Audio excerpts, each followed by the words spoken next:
Chief of Staff of the OVP is a lawyer, am I correct? That's correct, Your Honor. How about the Vice President?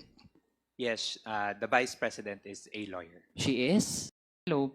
To other top officials in your agency, ano ang gagawin niyo kung sakali? That official may be reported to the Ombudsman, Mr. Chair. So, ibig sabihin, you are ready to file a complaint against that higher official? If that is the case, if it is true, Mr. Chair. And you are willing na ilahad ang iyong nalalaman? If that is an actual circumstance, Mr. Chair, of course, Mr. Chair. Okay. So, ayun, nasagot naman pala, Mr. Chair. So, yun lang yung mga tanong ko so far for Ms. Sunshine Fajarda. And again, we would like to remind her at ay dapat po hindi matakot sumagot. At in fact, kung meron pong nalalaman na dapat ay alam ng komite, alam ng taong bayan, mainam po na mag-come forward at magsalita. Kasi Mr. Chair, then again, ang pinag-uusapan natin dito, hindi to pera ng iilan. Kahit po yung mga kababayan natin na hindi po well-versed dun sa batas, I'm sure no one, even yung mga lawyers po natin, know everything. Pero alam po ng taong bayan na basta pera ng bayan, dapat ginagamit ng tama.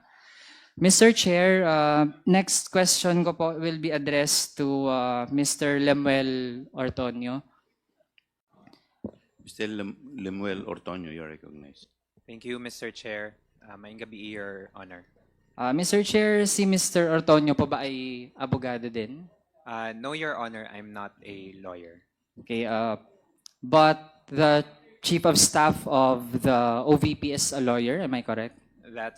That's correct, Your Honor. How about the Vice President? Yes, the Vice President is a lawyer. She is a Yes. lawyer? Yes. Okay. Mr. Chair, kasi kanina sa mga tanong po kay Mr. Ortonio, kung paano nagamit, paano pinapaliwanag, paano ginamit, several responses po, Mr. Chair, ay tinuturo ang security officer na pinagbigyan ng buo-buong confidential funds. So, Mr. Chair, gusto ko lang malaman, ngayong ito na ang lumilitaw na ganun pala ang sistema ng kung paano ine-encash, tapos paano pinapasa yung pera, na kahit yung mismong SDO, si Ms. Gina Acosta, ay hindi din niya masagot yung mga tanong kasi nga hindi niya ginampanan yung kanyang papel ng maayos as SDO. Sa pagtingin po ba ni Mr. Ortonio, ay tama lang ba ang ganong naging practice sa Office of the Vice President in terms of handling the confidential funds? Based on the process that was mentioned earlier by Ms. Acosta, I would see that there is no parang deficiency in terms of the process that was employed to implement the confidential activities and using the confidential funds. Ibig sabihin sa pagtingin po, Mr. Chair, ni Mr. Ortonio, na yung SDO in-encash ng buong-buo yung confidential funds mula sa isang cheque, tapos binigay din ng buo doon sa security officer, tapos yung security officer lang pa yung nakakaalam saan napupunta, tapos sasabihin po ng Chief of Staff, hindi niya alam paano nagamit, kahit po yung SDO hindi rin alam. Tingin niyo po okay lang yun? I would assume na yes, it's acceptable considering that, as mentioned by Ms. Acosta, she is not familiar with how it is being operated on the field. And the only person who would have the expertise would be the security officer. That's my understanding. Mr. Chair, to continue, ibig sabihin po okay lang yung regarding confidential funds, wala rin po siyang masagot na maayos kapag pag-uusapan na isa napunta, pero bahagi po sila ng mga opisyal na pwede pong managot kapag napatunayan na merong pera na hindi nagamit ng tama o hindi na natin alam saan napunta. Are you fine with that kind of system in place? Yes, Your Honor, because I believe that it is my personal belief, no, na the process is okay yung process niya. There is nothing that I see personally that is deficient. Okay. I'm in a state of shock, Mr. Chair, dun sa ganong tipo ng perception hanggang ngayon, Mr. Chair.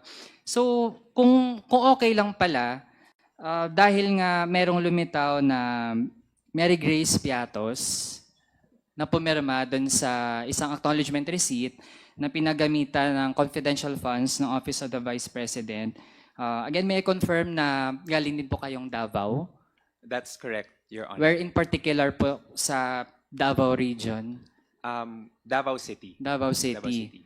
And can you also attest na merong mga may apelidong Piato? It can be that there is a Piatos in Davao, but personally, I do not know of someone personally. Kasi Mr. Chair, well, madali din naman pong i-check online somehow. Pwedeng ma-quick check. Ako po, Mr. Chair, I'm not from Davao. I'm from Iloilo City. Pero Mr. Chair, nung chinek natin, kung merong nagkakaapelido na Piatos, Mr. Chair, single T lang. Merong mga may apelidong ganon, pero hindi double T. Kaya, Mr. Chair, if even our resource person who is from the Davao region itself, hindi din po makapag-attest talaga or even say na meron siyang familiarity na may tao na may ganong apelido, then that really begs the question, sino talaga yung taong ito? Mr. Chair, lalo na dapat supposedly bahagi po kayo ng mga pumirma to request the confidential funds. So, sa personal niyo pong pagtingin, tingin niyo po ba ay, kung yun, itong buong pangalang Mary Grace Piatos, tingin niyo po ba may ganitong tao talaga? I cannot say that there is someone na Mary Grace Piatos, specifically yung name, but it can be that there's someone named Mary Grace Piatos. So, ibig sabihin, Mr. Chair, si Mr. Otonio, tingin niya ay maniniwala siya na may ganitong tao, na may pangalang Mary Grace Piatos with a double T. Yes, that's correct, Your Honor. I would. Okay. Mr. Chair, now I'd proceed to Mr. Edward Fajarda, former SDO ng DepEd.